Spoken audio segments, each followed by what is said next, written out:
నువ్వు దొంగ వాగ్దానాలు చేసి అధికారంలోకి వచ్చావు. నువ్వు దాని గురించి మాట్లాడండి ముందు. మీరు దీన్ని ఈ వాగ్దానాలను డైవర్ట్ చేయాలని చెప్పి ఒకటి తీసుకెళ్ళి 4 కెమెరాలు బాత్రూములు లెట్రిన్లు టబ్బుల్లో పెట్టి 30 లక్షలు పెట్టి బాత్రూమ్ కట్టాడు. జగన్మోహన్ రెడ్డి గారు ఇల్లు అది. జగన్మోహన్ రెడ్డి గారు ఎప్పుడన్నా ప్రభుత్వ కార్యాలయాలు ఉన్నాడా? జగన్మోహన్ రెడ్డి గారు ఎప్పుడన్నా ప్రభుత్వం గెస్ట్ హౌస్లో ఉన్నాడా? జగన్మోహన్ రెడ్డి గారు ఇల్లు కట్టించుకుని వెళ్తాడు వైజాగ్. నీకు మళ్ళీ ఎవడో కొంపలో దూరేటువంటి పరిస్థితి జగన్మోహన్ రెడ్డి గారికి ఉండదు. కాబట్టి జగన్మోహన్ రెడ్డి గారికి కట్టించినటువంటి ఇల్లు కాదు అది. అది టూరిజం సంస్థ ద్వారా టూరిజానికి సంబంధించి కట్టించినటువంటి 7 బ్లాకులు వాటిని కట్టారు.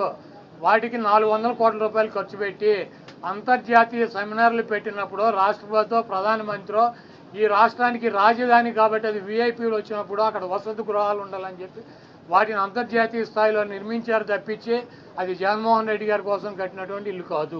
ఫర్నిచర్ అంతా ప్రభుత్వం ఫర్నిచర్ అంతా కూడా వాడుకుంటున్నారు. ఫర్నిచర్ దొంగ అంటూ కూడా టీడీపీ నేతలు కోడేశ్వర ప్రసాద్ గారు అసెంబ్లీలో ఉండాల్సినటువంటి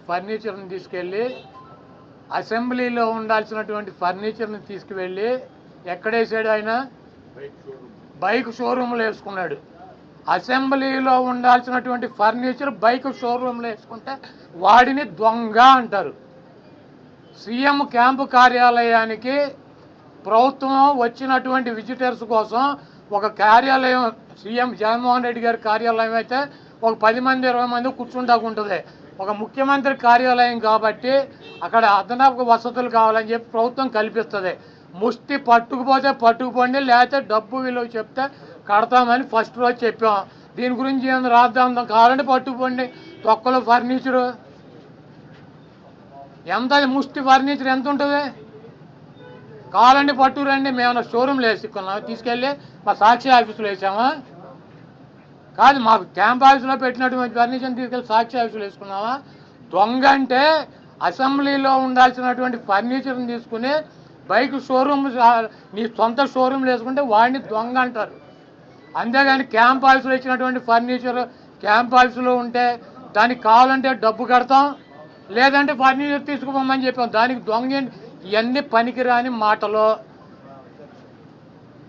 ఋషికొండ ఫర్నిచరు దాడులు, కొడాల నాని టార్గెట్, జగన్మోహన్ రెడ్డి టార్గెట్, ఇక్కడ పోలీసులు తీసాం. ఇవన్నీ సొల్లు పురాణం. మీ చేతనేం చేసుకోండి, నో ప్రాబ్లం.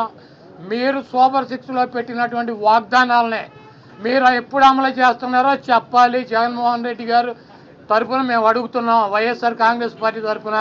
చంద్రబాబు నాయుడు అమలు చేసే బాధ్యత నాదని చెప్పి పవన్ కళ్యాణ్ గారు కూడా చెప్పాడు. కాబట్టి ఇవన్నీ సొల్లు పురాణాలు వద్దు. మీరు చేతనేం చేసుకోండి, నో ప్రాబ్లం. మీరు ఎవరిని చంపేయాలో చంపేయండి, ఎవరిని కొట్టాలని ఉన్నారు కొట్టండి, ఏం చేయాలని ఉన్నారు చేసుకోండి. మీరు సూపర్ 6లో ఇచ్చినటువంటి వాగ్దానాలనే 1వ తారీఖు నుంచి 4000 పెన్షన్తో పాటు అమలు చేస్తున్నారా లేదా? దీనికి స్పష్టంగా సమాధానం చెప్పండి.